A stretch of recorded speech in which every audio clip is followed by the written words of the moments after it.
विद्यार्थी मित्रों नमस्कार। आप सभी का कक्षा 5वीं में स्वागत है। कोरोना महामारी के कारण ऑनलाइन पद्धति से पढ़ना समय की मांग है। आज हम परिसर अध्ययन 2 के अंतर्गत पाठ 1 इतिहास किसे कहते हैं इसका अध्ययन करेंगे। इतिहास भूतकाल की घटनाओं का ज्ञान कराने वाला विज्ञान। पिछले वर्ष हमने चौथी कक्षा में छत्रपति शिवाजी महाराज के चरित्र और उनके द्वारा किए गए स्वराज्य स्थापना के कार्य का अध्ययन किया। शिवाजी महाराज के जन्म से पूर्व के समय का अर्थ है आज से 400 वर्ष के पूर्व का समय होता है। इसी को हम 400 वर्ष प्राचीन अथवा 400 वर्ष पूर्व का बीता हुआ समय भी कह सकते हैं। हम अपने कार्य व्यापार की सुविधा की दृष्टि से समय का विविध पद्धति से विभाजन करते हैं। जब हम अभी, कुछ समय पहले, थोड़े समय के बाद अथवा आज, कल, परसों, इसी तरह इस वर्ष, अगले वर्ष जैसे शब्दों का प्रयोग करते हैं, तब जाने अनजाने हम अपने मन में समय की गणना करते रहते हैं। इन शब्दों में अब, आज, इस वर्ष आदि शब्दों द्वारा वर्तमान काल का बोध होता है।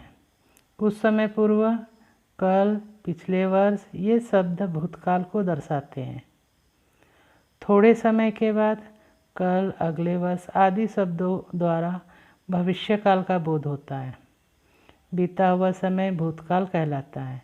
अभी जो समय चल रहा है उसे वर्तमान काल कहते हैं और भविष्यकाल को अभी आना है। भूतकाल में कई घटनाएं घटित हो चुकी होती है। जैसे यदि आज हमारी आयु 10 वर्ष की है तो इसका अर्थ यह होता है कि हमारे जन्म की घटना भूतकाल में 10 वर्ष पूर्व घटित हुई है। इसी भांति 10 वर्ष के बाद अर्थात भविष्य में हमारी आयु 20 वर्ष की होगी। हमारे जन्म के दिन से अब तक का अर्थ बीता हुआ समय हमारा अर्थात एक व्यक्ति के जीवन का भूतकाल कहलाता है। भूतकाल में घटित घटनाओं का जिस विज्ञान द्वारा हमें बोध करते हैं उसे इतिहास कहते हैं। इतिहास की वैज्ञानिक पद्धति। तीसरी और चौथी कक्षा के परिसर अध्ययन विषय की पाठ्यपुस्तकों को द्वारा हमारा विभिन्न विज्ञान शाखाओं से परिचय हुआ है। इन विज्ञान शाखाओं की विशेषता यह है कि किसी भी प्रमाण को प्रत्यक्ष प्रयोग के आधार पर बार बार जांचा जा सकता है। प्रत्येक प्रमाण का अलग अलग निष्कर्षों पर परीक्षण करके वह विश्वसनीय है अथवा नहीं, यह निर्धारित करने की पद्धति को वैज्ञानिक पद्धति कहते हैं।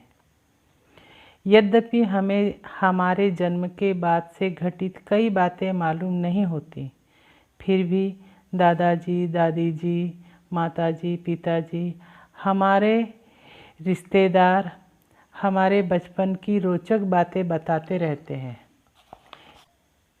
ये सारी बातें उनकी यादों में बसी रहती हैं।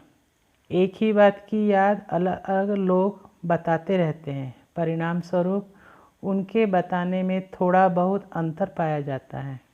ऐसे समय हमारे सामने यह समस्या उत्पन्न होती है कि इनमें से कौन सी बात एकदम सही है। तब यह निश्चित करने के लिए कि कौन सी बात एकदम सही है, बताई गई बातों की सूक्ष्मता से जांच करनी पड़ती है। भूतकाल की घटनाओं को जैसा का वैसा फिर से घटित करवाने का प्रयोग करना संभव नहीं होता है। अतः इतिहास को प्रस्तुत करने की पद्धति अन्य विज्ञान शाखाओं से भिन्न है। ऐसा होने पर भी इतिहास के प्रमाण को खोजने, जांचने और तथ्यों के साथ उसका मिलान करने हेतु वैज्ञानिक पद्धति का ही अवलंबन किया जाता है। इसके लिए आवश्यकता अनुसार अन्य विज्ञान शाखाओं की सहायता ली जाती है। इसलिए इन सभी बातों पर विचार करते हुए कहा जाता है कि इतिहास एक विज्ञान है। इतिहास केवल कल्पना के आधार पर लिखा नहीं जाता। प्राचीन वस्तुएं, भवन, शिल्प, बर्तन, सिक्के, उकेरे हुए लेख, ताम्रपट, ग्रंथ, पांडुलिपियाँ, लोगों की स्मृति में बसी कथाएं, कहानियाँ, लोकगीत आदि को इतिहास के साधन कहते हैं। इन साधनों के भौतिक, लिखित और मौखिक ये 3 प्रकार बनते हैं। वास्तव में भूतकाल में क्या हुआ, कैसे घटित हुआ, यह खोजने के लिए इन साधनों द्वारा प्राप्त होने वाले प्रमाणों की सत्यता असत्यता की कड़ाई से जांच की जाती है। जांच में सत्य सिद्ध हुए प्रमाणों को काल क्रम के अनुसार मिलाकर इतिहास लिखा जाता है। यही वैज्ञानिक पद्धति है। इसके आगे हम अगली तासिका में पढ़ेंगे। कुछ स्वाध्याय तुमको दिए जाएंगे, उसे तुम घर में ही रह के हल करो।